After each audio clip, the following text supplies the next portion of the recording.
Medical college कोई कब्जा नहीं कर सकता है। मजबूत इरादा अगर हो तो आप जनता की सेवा कर सकते हैं। कि लोगों के पढ़ाई पर चर्चा करना, कि राजनीति में बहुत से ऐसे नेता हैं जिन्होंने कम पढ़ाई करके भी बहुत आगे तक अपना जो है लक्ष्य हासिल किया है, समाज सेवा। एक टिप्पणी मैं चाहूंगा सर एसआईआर पर भी आपकी। देखिए एसआईआर पर तो 2024 में आपने भूमि सुधार वाला जो पद आपके पास राजस्व भूमि सुधार मंत्री का पद था उसे छोड़ा, उसके पीछे की वजह जानना चाहते हैं। देखिए राज को राज ही रहने दीजिए। और जब तक मैं मंत्री रहा, बहुत कम समय के लिए रहा, लेकिन जब तक मैं मंत्री रहा राजस्व विभाग और जनता के बीच में एक चर्चित मंत्री रहा। मेडिकल कॉलेज कोई कब्जा नहीं कर सकता है। मजबूत इरादा अगर हो तो आप जनता की सेवा कर सकते हैं। कि लोगों के पढ़ाई पर चर्चा करना, कि राजनीति में बहुत से ऐसे नेता हैं जिन्होंने कम पढ़ाई करके भी बहुत आगे तक अपना जो है लक्ष्य हासिल किया है, समाज सेवा। एक टिप्पणी मैं चाहूंगा सर एसआईआर पर भी आपकी। देखिए एसआईआर पर तो 2024 में आपने भूमि सुधार वाला जो पद आपके पास राजस्व भूमि सुधार मंत्री का पद था उसे छोड़ा, उसके पीछे की वजह जानना चाहते हैं। देखिए राज को राज ही रहने दीजिए। और जब तक मैं मंत्री रहा, बहुत कम समय के लिए रहा, लेकिन जब तक मैं मंत्री रहा राजस्व विभाग और जनता के बीच में एक चर्चित मंत्री रहा। क्या हो कि एक लड़ाई लड़ी जाए, एक दो नहीं 243 मोर्चों पर, और क्या हो कि 243 रणबांकुरे तैयार करने हो जिनकी आधे से के बराबर के आसपास की कमान दूसरे सुरमाओं के हाथ में हो। क्या हो कि उनकी जीत और हार, जिसकी कमान किन्हीं और के हाथ में है, वो भी आपकी किस्मत का फैसला करे। इस तरह के दबाव में जब आप एक लड़ाई महायुद्ध में उतरते हैं तो किस किस्म की चीज़ें आपके सामने से गुजर रही होती हैं, वही बातें लेकर के हम बात करेंगे बिहार के भारतीय जनता पार्टी के अध्यक्ष दिलीप जायसवाल जी से। बहुत बहुत स्वागत है। धन्यवाद। आप 20 वर्षों तक राज्य के कोषाध्यक्ष रहे हैं। एमएससी, एमफिल, पीएचडी, एमबीए तक की डिग्रियां आपके पास हैं। आपने सिक्किम बीजेपी का भी प्रभार संभाला हुआ है और अब आप 2024 जुलाई के बाद से भारतीय जनता पार्टी के बिहार के अध्यक्ष हैं। जीवन में और सारी कड़ियां हैं, उन सभी कड़ियों की तरफ पढ़ेंगे। शुरुआत करेंगे, आपकी पहचान जो है सर वो है कि किशनगंज और सीमांचल, जहां पर अल्पसंख्यक मतदाताओं की संख्या बहुल मानी जाती है, ज़्यादा मानी जाती है, लेकिन आप वहां से निकलते हैं, वहां पर आप बीजेपी का दबदबा कायम करते हैं और वहां से निकल करके आप पूरे राज्य स्तर के राजनीति की तरफ आगे बढ़ते हैं। पहली शुरुआत कि वो जो आपकी पृष्ठभूमि है जहां से आप निकलते हैं, आपने शुरुआती दिनों में क्या देखा? अपने जब लालन पालन पोषण हो रहा था, आप जब बड़े हो रहे थे, तब कौन सी चीज़ें आपके सामने से गुजर रही थी? देखिए मैं जिस परिवार से आता हूँ उस परिवार में मेरे माता पिता और जो बुजुर्ग थे उनसे हमने दो चीज़ सीखी थी। क्या? एक तो इंसानियत और मानवता। इंसान इंसान के काम आए, इस बात का संदेश हमको अपने बुजुर्गों से मिला था। और दूसरा, शुरू से ही साधारण सिंपल रहना, ये हमने अपने परिवार से सीखा था कि कैसे साधारण रहकर भी बड़ा काम, अच्छा लक्ष्य हासिल किया जा सकता है। और इसलिए मैंने अपने जीवन का एक स्लोगन बनाया, मानव सेवा ही सच्ची पूजा व इबादत है। ये हमने अपना जीवन का लक्ष्य बनाया। आपने इबादत को भी उसमें शामिल किया? निश्चित रूप से। मैं जिस क्षेत्र से आता हूं और उस क्षेत्र के लोग लगातार तीसरी बार, मैं 2009 से लगातार चुनाव जीत कर आता हूं और पूरे देश के अंदर सबसे बड़ा स्थानीय निकाय का क्षेत्र है पूर्णिया, अररिया, किशनगंज, और सबसे ज़्यादा मतदाता भी इस क्षेत्र में हैं। और इस क्षेत्र में ज़्यादा मतदाता अल्पसंख्यक समुदाय के हमारे मुसलमान भाई हैं, अकलियत भाई हैं। लेकिन लगातार जब भी मैं चुनाव लड़ता हूं 2009 से अभी तक, तो स्थानीय निकाय के चुनाव में मुझे लगता है कि पूरे देश में सर्वाधिक वोट से मैं चुनाव जीत कर आता हूं। यह सिर्फ इसलिए कि मानव सेवा ही सच्ची पूजा व इबादत है और इंसानियत का रिश्ता, और उस इंसानियत के रिश्ता के चलते लोग मुझे आज लगातार तीसरी बार 6 साल का टर्म होता है और चुनाव जिताकर भेजते हैं। ये कुछ फंडा या कुछ ये जो आपका फॉर्मूला है, मैनेजमेंट है, क्योंकि जो एक आम जनमानस जो धारणा है, अगर मुस्लिम मतदाता या खास समुदाय का मतदाता किसी जगह पर होता है तो ये मनः स्थिति बनती है कि यहाँ तो भारतीय जनता पार्टी के लिए कठिन है। देखिए, मैं बताता हूं, मैनेजमेंट और फंडा ये दो चीज तत्कालीन होता है। ठीक है। मैनेजमेंट और फंडा से आप एक बार रणनीति बना सकते हैं, परमानेंट रणनीति नहीं बना सकते। और जब कोई आदमी परमानेंट चुनाव जीत रहा हो तो वो मैनेजमेंट एंड फंडा से नहीं हो सकता, क्योंकि आप एक बार किसी मतदाता को या किसी सिचुएशन को टैकल करने के लिए अपना प्रबंधन चला सकते हैं, लेकिन लगातार 90% अकलियत भाई और सभी लोग हमको वोट दे दें तो ये सर्वाधिक वोट से भी मैं चुनाव जीतता हूं। तो ये तभी संभव है जब आपका रिश्ता इंसानियत और मानवता का हो। तो जो अहम रोल प्ले करता है वो आपके उन लोगों से जो मैं 2014 में किशनगंज ऐसे लोकसभा का उम्मीदवार भारतीय जनता पार्टी का था जी। मैं लोकसभा चुनाव भी लड़ा हूं। जी जी। कभी कभी लोग ये बोलते हैं कि भाई एमएलसी चुनाव जीत करके आए हैं, लेकिन मैं लोकसभा चुनाव 2014 में लड़ा जी। और 3 लाख वोट भारतीय जनता पार्टी का सर्वाधिक वोट मैंने लाने का काम किया। और उस परिस्थिति में मेरे सामने जो उम्मीदवार थे वो उम्मीदवार बीच में ही भाग खड़ा हुए, और जिस कारण से मैं 3 लाख वोट वोट लाकर भी रह गया था। तो आप सोच सकते हैं कि किशनगंज ऐसे क्षेत्र से 2014 में 3 लाख मतदाता का वोट मिलना वो मेरे इंसानियत और मानवता का ही देन था। रिजल्ट है, उसी का रिजल्ट है। आपकी पढ़ाई का ना बड़ा जिक्र होता है, क्योंकि बिहार में अन्य नेताओं की पढ़ाई पर काफी आजकल बिहार में एक नया ट्रेंड चला है। क्या है? कि लोगों के पढ़ाई पर चर्चा करना। करेक्ट। पता नहीं ये ट्रेंड कहां तक उचित है या गलत है, मैं तो नहीं जानता,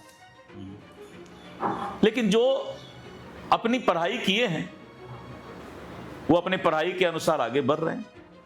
और मैं तो मानता हूं कि राजनीति में बहुत से ऐसे नेता हैं जिन्होंने कम पढ़ाई करके भी बहुत आगे तक अपना जो है लक्ष्य हासिल किया है, समाज सेवा करने का काम किया है। इसलिए पढ़ाई राजनीति में कितना मायने रखता है, जितना कि आपका इरादा कैसा है। ओके। मजबूत इरादा अगर हो तो आप जनता की सेवा कर सकते हैं। उसमें पढ़ाई का आप कह रहे हैं कि भूमिका उस स्तर की नहीं है, फिर भी कुछ लोगों ने कहा कि अगर उन्होंने पीएचडी किया है तो आप एक बार उनसे शोध का विषय पूछिएगा। निश्चित रूप से मैंने पीएचडी किया है और मेरा शोध का विषय था observation on seedling of some vegetable crops of storage fungi of the seed. यानी जो हम सीड, जो हमारा बीज होता है, ये राजनीति और इंसान में भी इसको आप उपयोग कर सकते हैं कि जो बीज होता है, अगर बीज में ही फंजाई हो, फंजाई एक रोग होता है, ठीक है, अगर फंगस हमारा बीज में ही हो जाए तो जो वेजिटेबल क्रॉप्स है उस पर उसका क्या असर होता है, उसको हमने ऑब्जर्वेशन किया और उस पर हमने जो है पीएचडी डॉक्टरेट करने का काम किया। आपने शिक्षा दीक्षा के बाद अपना जो शुरुआती पेशेवर काम शुरू किया था वो एमजीएम कॉलेज में था, जो मैंने एमजीएम मेडिकल कॉलेज तो 1990 में खुला, यानी 91, वर्चुअली 15 जनवरी 1991 को खुला। मैंने 1985 का मतलब हो गया करीब 40 साल हो गया, 38-40 साल हो गया। मैंने 1985-87 बैच में एमबीए किया है। मेडिकल कॉलेज तो बहुत दिन बाद खुला। मैंने उस समय master in business administration, marketing and finance से किया। अच्छा।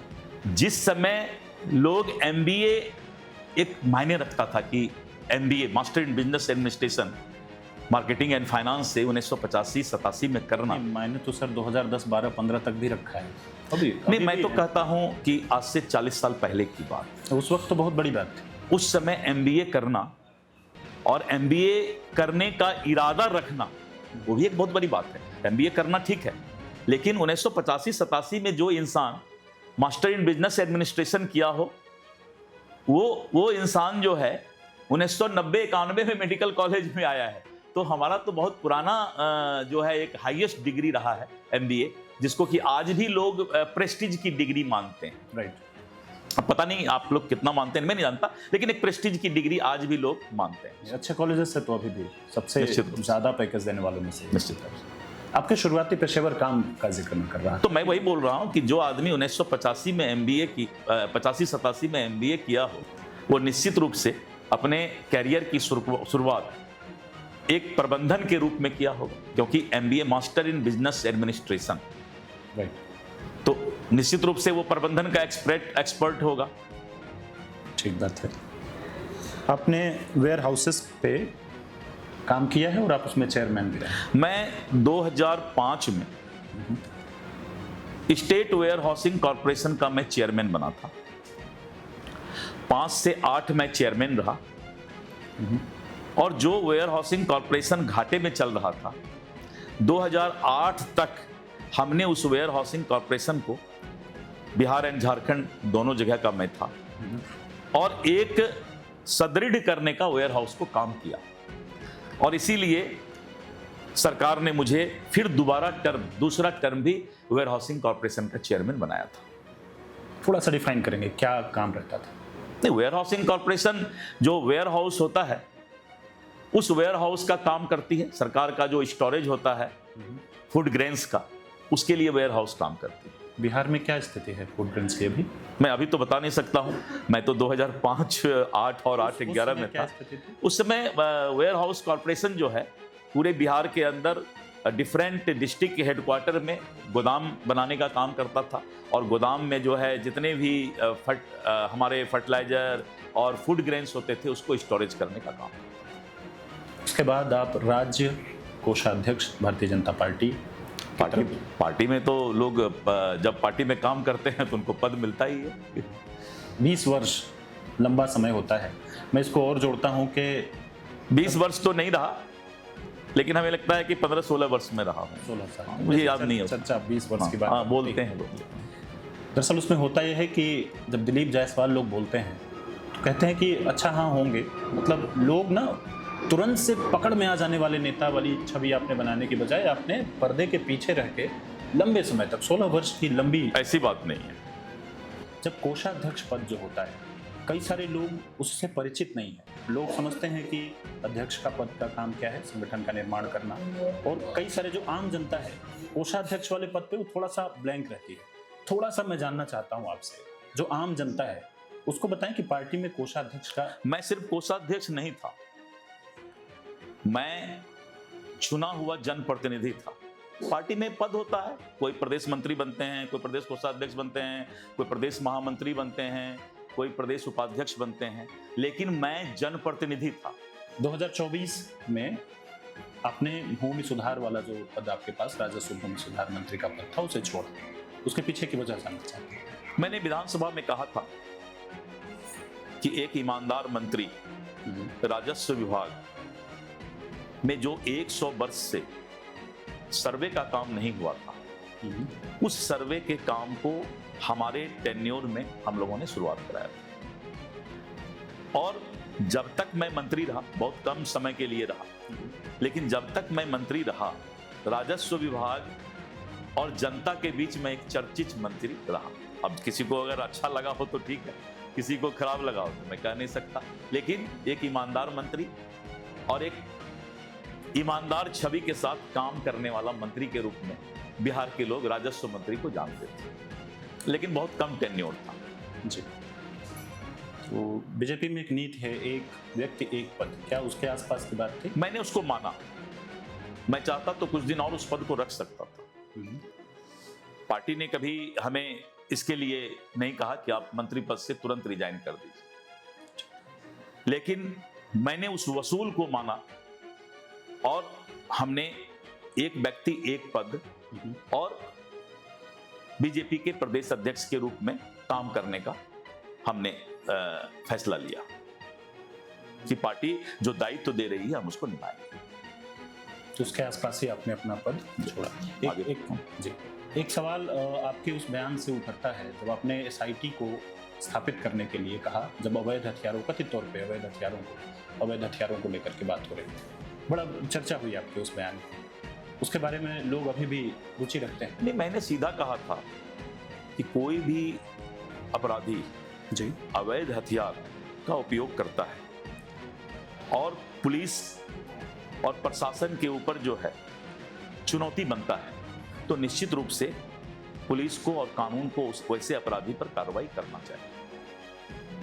आपके प्रेरणा स्रोत अगर व्यक्तिगत और राजनीतिक जीवन में माने तो किसको आप? मेरे प्रेरणा स्रोत तो मेरे माता पिता, उनसे ही मैंने जीवन में प्रेरणा लिया और मेरे माता पिता से हमने सब कुछ सीखा। तो आपके प्रेरणा स्रोत माता पिता। अभी 2025 के चुनाव हैं और तैयारियां लगभग चलने लगी हैं, बातें होने लगी हैं। अगर मैं कहूं कि किन वायदों, किन इरादों के साथ भारतीय जनता पार्टी इस चुनाव में उतरने जा रही है? देखिए, भारतीय जनता पार्टी आप अगर शुरू से देखें तो जनसंघ काल से 2-3 सीट से यहां तक पहुंची है। जी, भारतीय जनता पार्टी एक विचारधारा की पार्टी है और उस विचारधारा के तहत कैसे हमारा विरासत, कैसे हमारी संस्कृति और बिहार विकसित बिहार कहलाए, सभी का विकास हो और समाज के अंतिम पंक्ति में बैठे हुए लोगों को भी मुख्य धारा में जोड़ने का काम हो। आपने देखा कि भी एनडीए सरकार में जिस घर में बिजली नहीं हुआ करता था, 2014 को आप याद कीजिए जी, और मैं कभी कभी बोलता हूं कि महाभारत और रामायण का सीरियल उस समय चलता था जी। अब नए उम्र के लोगों को तो पता नहीं होगा, लेकिन जिसका भी उम्र अगर 40 साल से ज्यादा हो तो उसको पता होगा, 40 साल 50 साल से, कि महाभारत और रामायण का सीरियल चलता था। और मुझे याद है कि 3-4 दिन पहले हम लोग बैटरी चार्ज करवा के रखते थे कि पता नहीं बिजली कब आएगा, लेकिन रामायण सीरियल देखने का बहुत ज्यादा लोगों को इच्छा होता था। तो इसी बिहार में लोग बैटरी चार्ज करवा के रखते थे कि पता नहीं बिजली कब आएगा। आज बिहार के अंदर एक क्रांति आई है और घर घर बिजली पहुंचा है। आज बिहार के अंदर विकास की एक क्रांति आई है कि घर घर तक, गांव गांव तक रोड पहुंचा है। और मैं तो बोलता हूं कि पटना में, अब फिर उसमें भी अगर 40 साल जिसका उम्र होगा वही लोग जानेंगे, नए उम्र के लोगों को पता नहीं है कि पटना में पहले सिर्फ एक चिरैया टार पुल होता था। ये जो रेलवे पटना जंक्शन के बगल में एक पुल है, उसका नाम चिरैया टार पुल हुआ था और पूरे पटना में एक चिरैया टार पुल था। आज अगर पटना में जो नीतीश कुमार जी का और एनडीए का शासनकाल रहा, अगर पटना में आप फ्लाईओवर की गिनती करें तो हमें लगता है कि गिनती करना मुश्किल हो जाएगा। पूरे बिहार में गंगा पर हम मोकामा घाट पुल खाली देखा करते थे। आज अगर आप साहेबगंज यानी कटिहार से बक्सर तक की बात करें, मैं बिहार की बात करें, तो गंगा पर 4 लेन 2 लेन कितना पुल ब्रिज बन गया है। गंगा पर, महासेतु, कोसी पर, ये विकास हमें लगता है कि सबको दिखाई पड़ रहा है। ठीक है। और जिस तरह से बिहार के अंदर महिलाओं को आरक्षण मिला, आज स्थानीय निकाय में, नगर निकाय में, यानी पंचायती राज और नगर निकाय, आप देखें तो 50% बिहार आरक्षण देने वाला महिला को पहला राज्य पूरे देश में था। और आज करीब करीब 60% महिलाएं मुखिया, उप मुखिया, पंचायत समिति, जिला पार्षद, वार्ड कमिश्नर, नगर निगम आयुक्त, ये गौरव है बिहार का। कि आज 50 से 60% महिलाएं स्थानीय निकाय और नगर निकाय की जनप्रतिनिधि हैं। तो महिलाओं के आरक्षण का क्रांति, बिजली की क्रांति, रोड की क्रांति, ब्रिज की क्रांति, गंगा पर पुल, कोसी पर पुल, और इस तरह करके अगर आप देखेंगे कि पूरे बिहार के अंदर पहले कितने यूनिवर्सिटी थे, आज अगर पटना में ही यूनिवर्सिटी की गिनती कीजिए तो 10 यूनिवर्सिटी पटना में मिल जाएगा। तो लॉ यूनिवर्सिटी अलग है, फैशन डिजाइनिंग का अलग है, नालंदा यूनिवर्सिटी अलग है, पाटलिपुत्रा यूनिवर्सिटी अलग है, हेल्थ यूनिवर्सिटी अलग है, इंजीनियरिंग के लिए यूनिवर्सिटी अलग है। तो इस तरह करके कैसे एजुकेशन में भी विकास, शिक्षा से लेकर, स्वास्थ्य से लेकर, रोड के इंफ्रास्ट्रक्चर, बिजली, महिलाओं का एम्पावरमेंट और समाज के अंतिम व्यक्ति को मुख्य धारा से जोड़ने का काम जो बिहार में हुआ है, वो 2025 में हमारा सबसे बड़ा जो है जनता के बीच जाने का हथियार है। इन बातों को लेकर के भारतीय जनता पार्टी 2025 के विधान एनडीए और भारतीय जनता पार्टी जनता के बीच जाएगी, और मैंने बहुत विस्तृत बताया जी, है। जी। और जो भी बताया है वो हमें लगता है कि सिर्फ आपका पत्र ही नहीं, आपका प्रभात खबर ही सिर्फ नहीं, मुझे लगता है कि सभी लोग इस बात को फिजिकल भी देख रहे हैं। जी, हमारी कुछ गाड़ियां भी अभी जमीन पर, मैंने देखा है, कल मैं स्टेशन की तरफ से क्रॉस कर रहा था तो मैंने देखा, मुझे बहुत अच्छा लगा। मैं इसके लिए आपको बधाई देता हूं कि बहुत ही अच्छा जो है आप जिस तरह से लोकतंत्र के साथ चल रहे हैं, संवैधानिक व्यवस्था के साथ आप दर्द ले रहे हैं, ये बहुत बड़ी बात है। मैं कल देखा था। एक टिप्पणी में चाहूंगा सर एसआईआर पर भी आपकी। देखिए, एसआईआर पर तो माननीय उच्चतम न्यायालय ने अंतिम सुनवाई, जो अभी सुनवाई तो पूरा बाकी है, लेकिन जो लास्ट सुनवाई हुआ तो माननीय उच्चतम न्यायालय ने भी कहा, जो विपक्ष के लोग सुप्रीम कोर्ट गए, कि चुनाव आयोग ने जो 3 व्यवस्था की कि जो लोग मृत हो गए, डेथ जिनका हो गया है, क्या उनका नाम नहीं कटना चाहिए?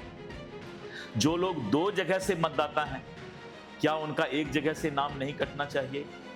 वैसे मतदाता जिन्होंने अपना एड्रेस किसी गांव और मोहल्ला का दिया है, जब वहां पर चुनाव आयोग के लोग गए तो उन्होंने बोला इस गांव और इस मोहल्ला में तो इस नाम का आदमी कभी रहता ही नहीं है।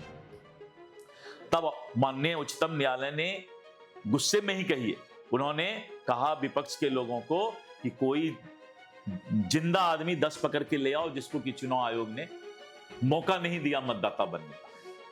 देखिए, मैं बताता हूं, चुनाव आयोग ने स्पष्ट संकेत दिया है कि एक भी मतदाता जेन्युइन नहीं छूटेगा। अब इससे बड़ी गारंटी क्या हो सकती है? और 1 महीना समय है, अभी आराम से एक एक मतदाता को जोड़िए।